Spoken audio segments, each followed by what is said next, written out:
तो जैसे आज की वाणी बाबा ने चलाई, बहुत अच्छी वाणी।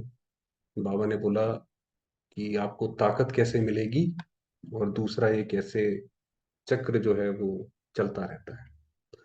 तो आज 26 जनवरी की वाणी है। बाबा कह रहे हैं, मीठे बच्चे, अमृत वेले के शांत शुद्ध वायुमंडल में तुम देह सहित सब कुछ भूल मुझे याद, उस समय याद बहुत अच्छी रहेगी। बाबा कह रहे हैं, बाप की ताकत प्राप्त करने के लिए तुम बच्चे सबसे अच्छा कर्म कौन सा करते हो, कैसे बाबा की ताकत मिलेगी और कौन से कर्म से हो।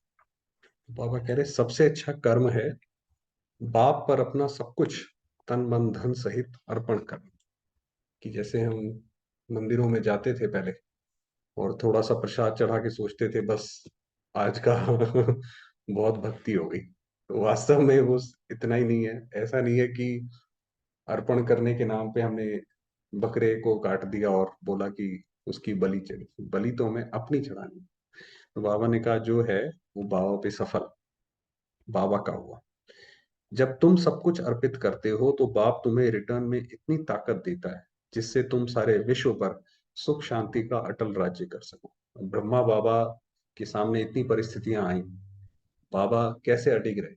क्योंकि बाबा को ये था कि ये सब कुछ शिव बाबा का है, ये बच्चे भी शिव बाबा के हैं, मैं भी शिव बाबा का हूं, और ये यज्ञ भी बाबा का है। तो बाबा ही इसमें सब कुछ करेगा, तो ताकत आ गई। प्रश्न है, बाप ने कौन सी सेवा बच्चों को सिखलाई है जो कोई मनुष्य नहीं सिखला सकता? उत्तर है रूहानी सेवा। तुम आत्माओं को विकारों की बीमारी से छुड़ाने के लिए ज्ञान का इंजेक्शन लगाते हो। तुम हो रूहानी सोशल वर्कर। मनुष्य जिस्मानी सेवा करते लेकिन ज्ञान इंजेक्शन देकर आत्मा को जागती ज्योत नहीं बना सकते। ये जो ज्ञान से किसी की कोई कल्याण कर दे, वो नहीं कोई दुनिया में कर सकता। इसलिए दुनिया में जितने भी, चाहे सुधार ग्रह, चाहे जेल है, चाहे कहीं पे भी आप मनुष्य को डाल दो, उसको सुधार नहीं सकते आप। वो नीचे ही गिरता जाता है, क्योंकि उसको सुधारना एक बाबा का काम है। ये सेवा बाप ही बच्चों को सिखलाते हैं ये कैसे होता है। ओम शांति। हम्म, तो नीचे से पढ़ते हैं। हम्म, अच्छा, तो बाप को कहा जाता है लिबरेटर, पतित पावन। बाबा ने पहले बोला था कि गाइड, जहां तक हमने सवेरे तक पढ़ा था कि गाइड सबसे आगे होता है। तो बाबा जब हम सबको ले जाएंगे वापस, सारी आत्माओं को, तो बाबा गाइड बन के दिखाएंगे। तो लिबरेटर, पतित पावन, पावन दुनिया है ही स्वर्ग, उनको बाप के सिवाय कोई बना न सके। स्वर्ग को सिवाय बाबा के बहुत सारे लोगों ने दुनिया में, उसको बोलते हैं यूटोपिया, राम राज्य, उसके लिए कोशिश करी, मगर आज तक कोई, एक्चुअल में तो छोड़ो, अपनी सोच में भी नहीं बना पाए कि वो दुनिया कैसी होगी। तो अब तुम बाप की श्रीमत पर, बाप की, भारत की तन मन धन से सेवा करते हो। गांधी जी चाहते थे परंतु कर ना सके, तो ये गांधी जी ने भी ट्राई करा था कि राम राज्य चाहिए, स्वराज्य चाहिए, तो उन्होंने सबको बोला कि सारे के सारे अपना धन दो, तो ये भारत की उत्थान के लिए, मगर हुआ नहीं। ड्रामा की भावी ऐसी थी जो पास्ट हुआ। पतित राजाओं का राज्य खत्म होना था, तो उनका नामो निशान खत्म हो गया। पतित राजा जो थे, उनका नाम, अब वो खत्म हो गए, अब कुछ नहीं रहेगी, राजाई खत्म हो गई। उन्हों की प्रॉपर्टी का भी नाम निशान नहीं है। खुद भी समझते थे लक्ष्मी नारायण ही स्वर्ग के मालिक थे।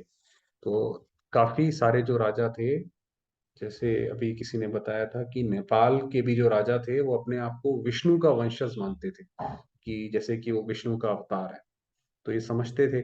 परंतु ये कोई नहीं जानते कि उन्हों को ऐसा किसने बनाया, कि उनको ऐसा किसने बनाया, लक्ष्मी नारायण को ऐसा किसने बनाया।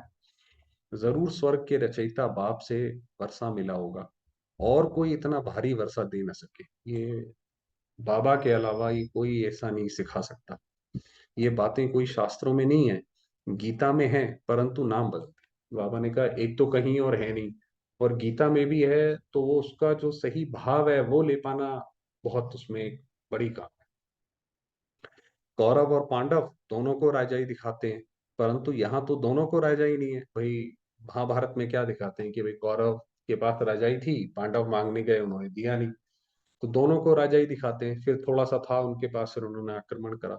तो बाबा कहते हैं मगर आज के जो कौरव पांडव हैं, चाहे हम बच्चे हैं पांडव, और चाहे दुनिया है कौरव, राजाई तो किसी के पास भी नहीं है, प्रजा का प्रजा पर राज्य, कोई भी राजा है ही नहीं।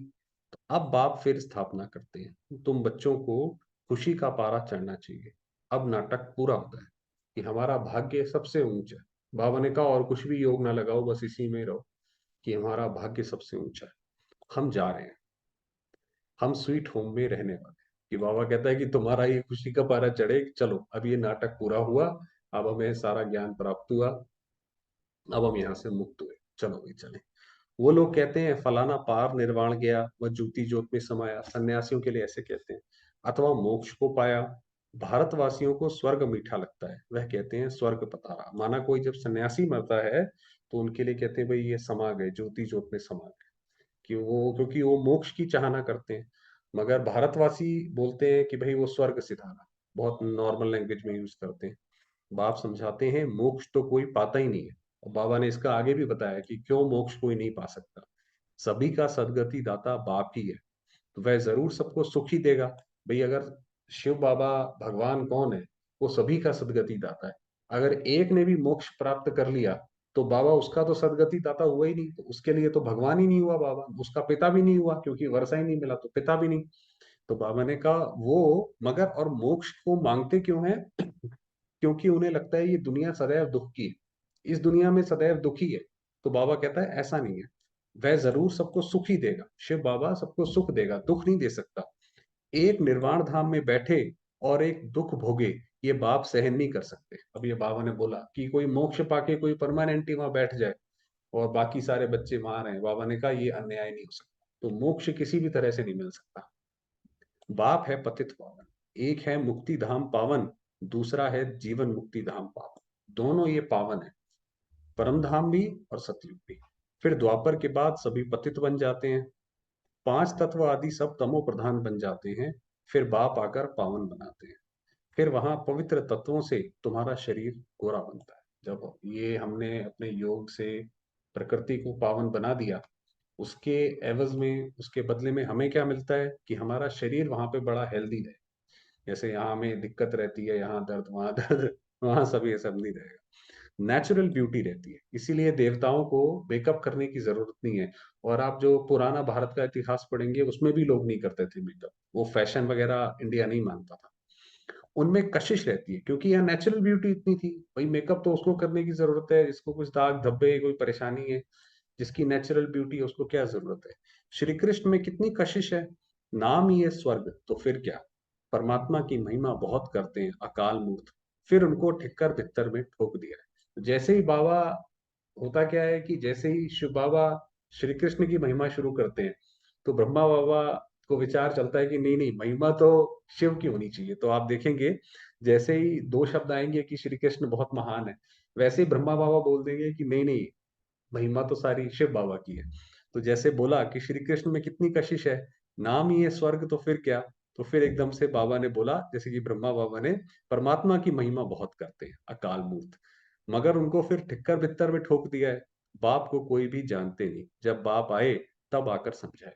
तो ये बाबा आकर ये जो ये सूत सारा मूंझ गया है, धागा जो ये उलझ गया है, बाबा आके इसको ठीक करते हैं। लौकिक बाप भी जब बच्चे रचे तब तो बाप की बायोग्राफी को उनको उनको पता पड़े। बाप के बगैर बच्चों को बाप की बायोग्राफी का पता कैसे पड़े। माना जब शिव बाबा आता है, हम हमें एडॉप्ट करता है, फिर हमें बताता है कि बच्चे मैं ये हूँ तुम ये हो। तो बाबा ने कहा जो लौकिक पिता होता है जब बच्चे का जन्म होता है वो भी ऐसे ही करता है। अगर वो बच्चा जन्म ही ना ले, बच्चा ही ना आए, तो बाबा कैसे बनाए। पहले तो बाबा हमें अपना बच्चा बनाता है, एक्सेप्ट करता है, तब अपनी बायोग्राफी बताते हैं।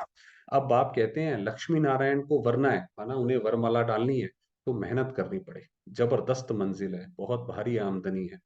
सतयुग में पवित्र प्रवृत्ति मार्ग था, तो बाबा ने जो स्थापन किया, संन्यास धर्म नहीं स्थापन करा। इसीलिए बाबा किसी को भी घर बार छोड़ने के लिए नहीं बोलते हैं, घर में रहो, और घर में रहते अपना जैसे जीवन आश्रम जैसा बनो। पवित्र राजस्थान था, सो अब अपवित्र हो गया है। इसलिए आप देखिए भारत के जो देशों के भी नाम है, राजस्थान माना राजाओं का स्थान। तो ये इतिहास में ये बहुत बड़े बड़े स्टेट रहे हैं, मगर अब बाबा ने कहा अब अपवित्र हो गया है, सब विकारी बन गए हैं। ये है ही आसुरी दुनिया, बहुत करप्शन लगी हुई है। राजाई में तो ताकत चाहिए, ईश्वरीय ताकत तो है नहीं भाई, जो राजा है उसको उसके अंदर ताकत होनी चाहिए। एक सत्ता की तो हो सकती है, वो तो आज नेताओं के पास भी है, मगर जो धर्म की जो ताकत होती है, धारणा की ताकत जो होती है, प्रजा को लगे कि ये हमसे ज्यादा धारणा मूर्त है, वो ताकत चाहिए, वो ईश्वरीय ताकत चाहिए। प्रजा का प्रजा पर राज्य है, तो इसलिए कोई भी काबिल नहीं है तो प्रजा का प्रजा पर राज्य है। जो दान पुण्य अच्छे कर्म करते हैं उनको राजाई घर में जन्म मिलता है, वह कर्म की ताकत रहती है। तो अगर कर्म में किसी ने दान पुण्य अच्छा करा है तो अगले जन्म में वो फिर किसी राजा के यहाँ जन्म लेगा। अभी तुम तो बहुत ऊंचे कर्म करते हो, तुम अपना सब कुछ शिव बाबा को अर्पण करते हो, हमारा सबसे ऊंचा कर्म ये है।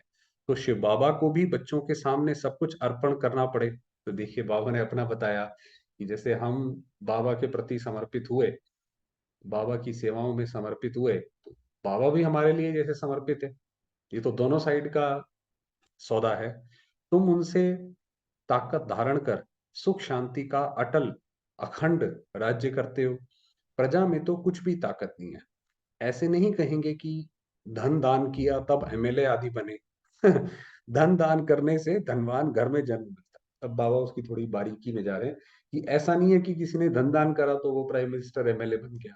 धन दान करने का मतलब है अगले जन्म में आपको ऐसा घर मिलेगा जहां धन दान से संपन्न हो। अभी तो राजाई कोई है नहीं। अब बाबा तुमको कितनी ताकत देते हैं। तुम कहते हो हम नारायण को वरेंगे, अब हमारे अंदर इतना उत्साह है कि भाई हम लक्ष्मी और नारायण को वरेंगे, हम मनुष्य से देवता बन रहे हैं। ये है सब नई नई बातें। नारद की बात अभी की है। तो क्या मतलब है भाई, नारद जो है वो ब्रह्मा का बेटा था।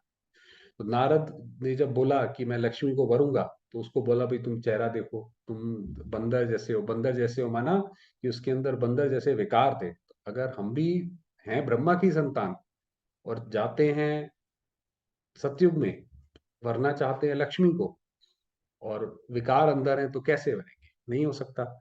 रामायण आदि भी अभी के हैं। सतयुग त्रेता में कोई शास्त्र होता नहीं है। ये रामायण की जैसे हमने पहले बात करी थी कि पूरी सृष्टि जो है वो जो है लंका है, और अशोक शोक वाटिका में हम सारी सीताएं बैठी हैं। तो सभी शास्त्रों का अभी से तल्लुक है। झाड़ को देखेंगे, मठ पंथ सब बाद में आते हैं। आप देखिए जो झाड़ है जो बाबा ने बनवाया है, उसके अंदर पहले नीचे देवी देवता धर्म है, फिर बाकी आते हैं। मुख्य है ब्राह्मण वर्ण, देवता वर्ण, क्षत्रिय वर्ण। ब्राह्मणों की चोटी मशहूर है, तो ब्राह्मण सबसे ऊपर है क्योंकि उन्होंने सेवा करी है।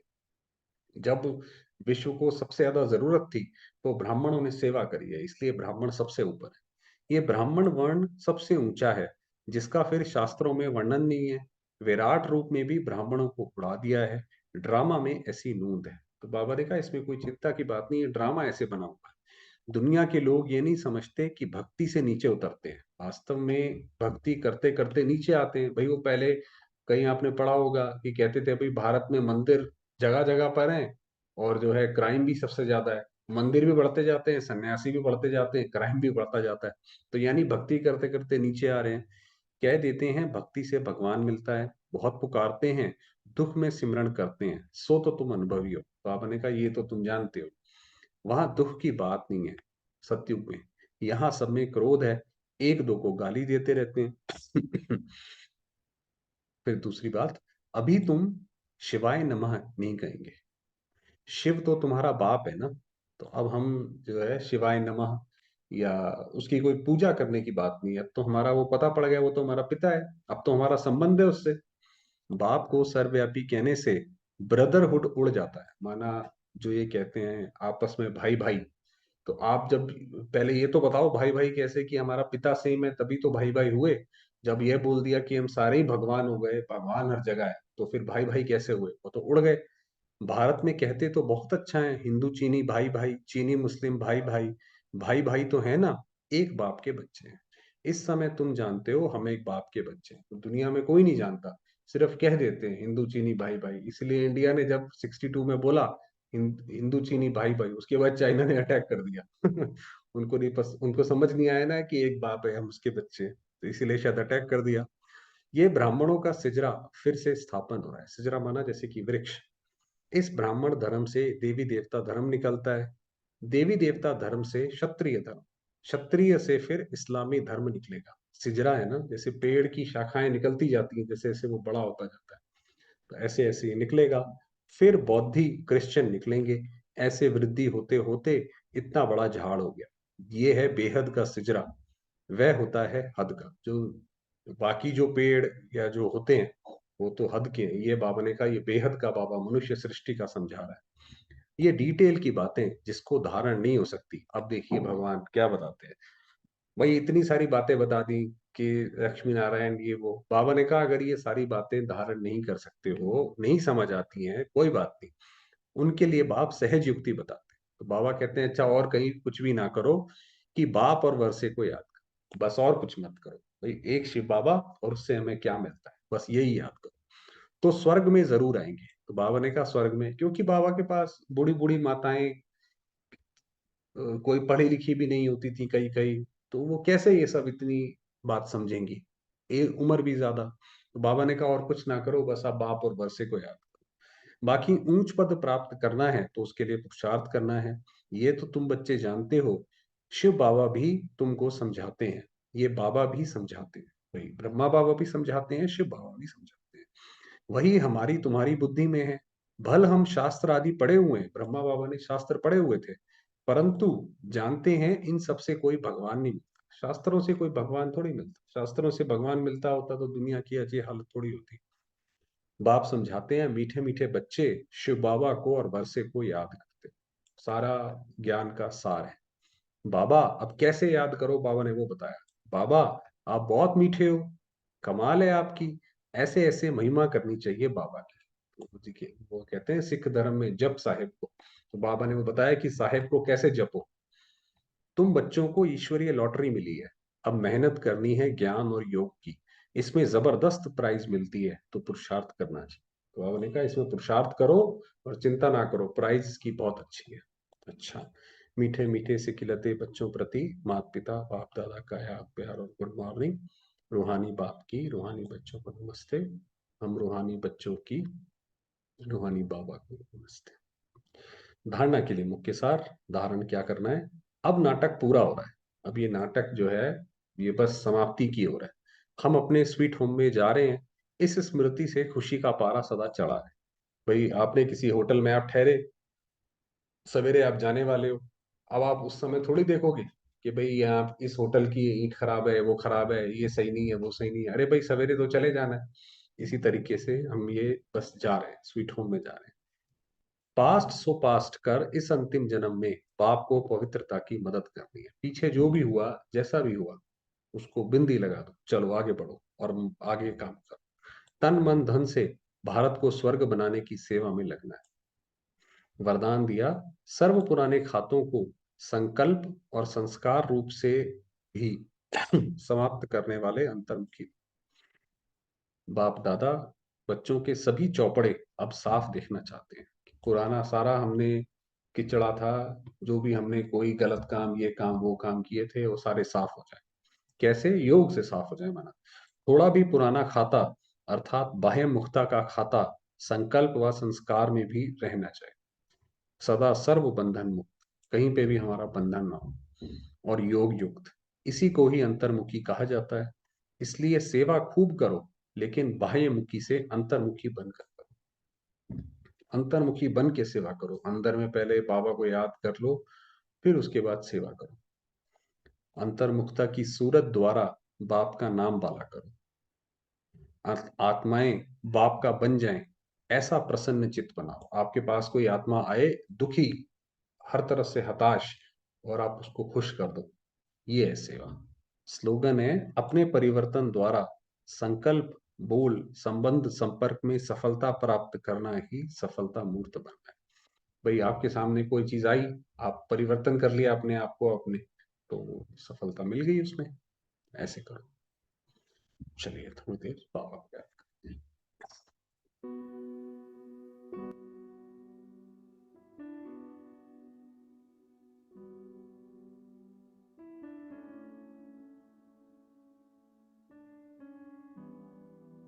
मैं आत्मा ज्योतिर्बिंदु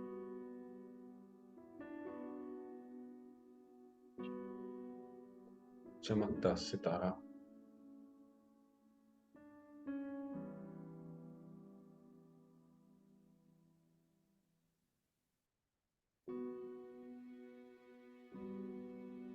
पवित्रता की सफेद किरणें चारों ओर फैला रही।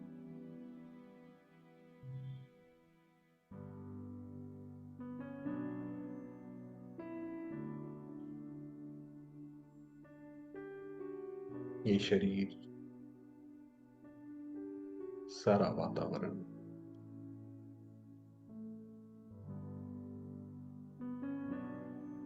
इन किरणों से भरपूर।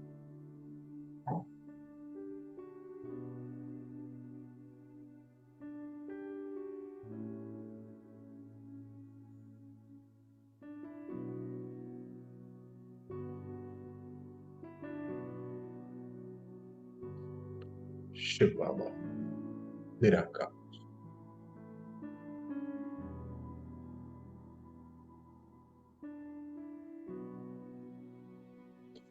स्नेह के सागर, गुणमूर्त,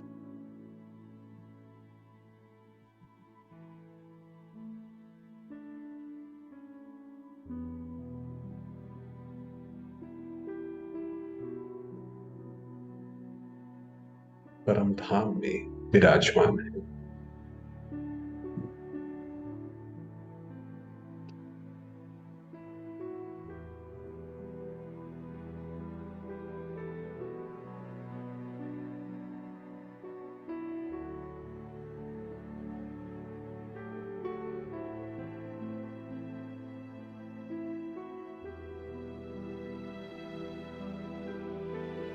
उनका प्रकाश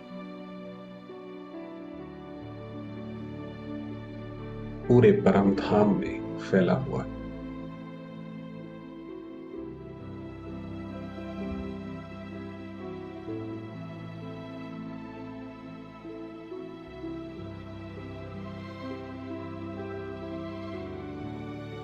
मैं आत्मा भी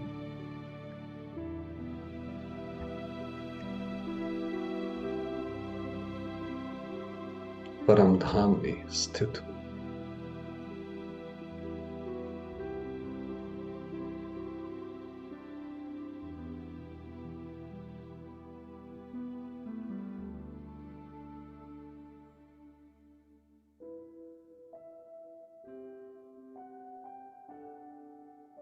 बाबा की किरणों में समाई हुई हूं।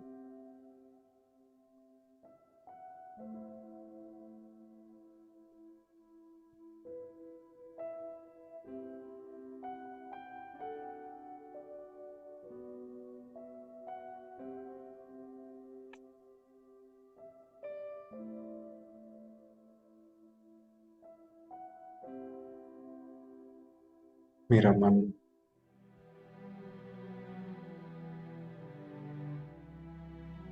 परमात्मा स्नेह से भरपूर।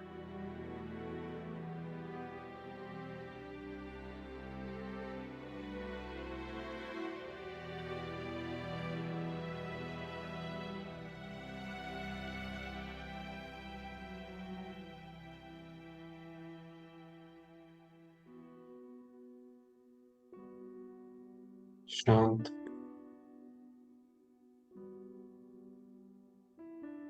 पवित्र,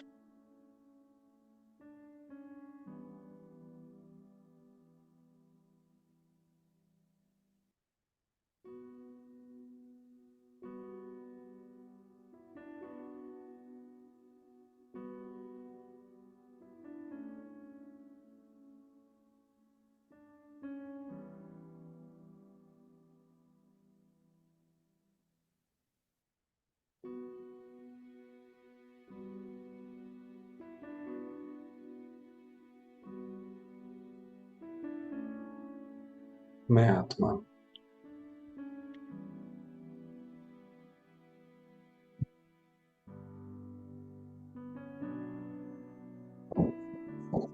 अपनी शांत अवस्था में, निर्वाण स्थिति में स्थित।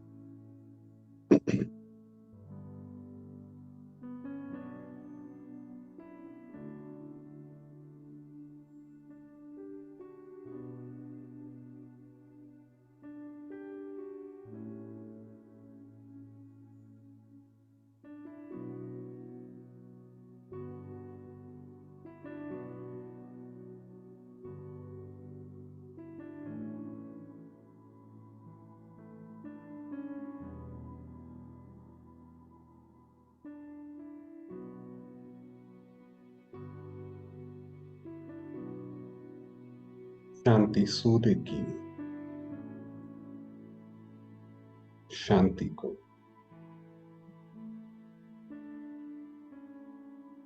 अनुभव कर रही हूँ।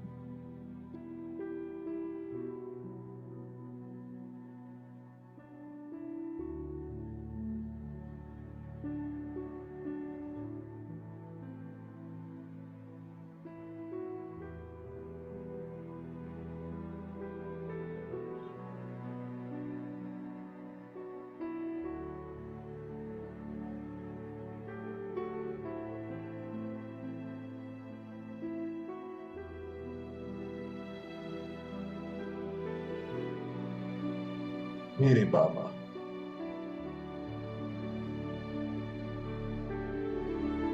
मीठे बाबा,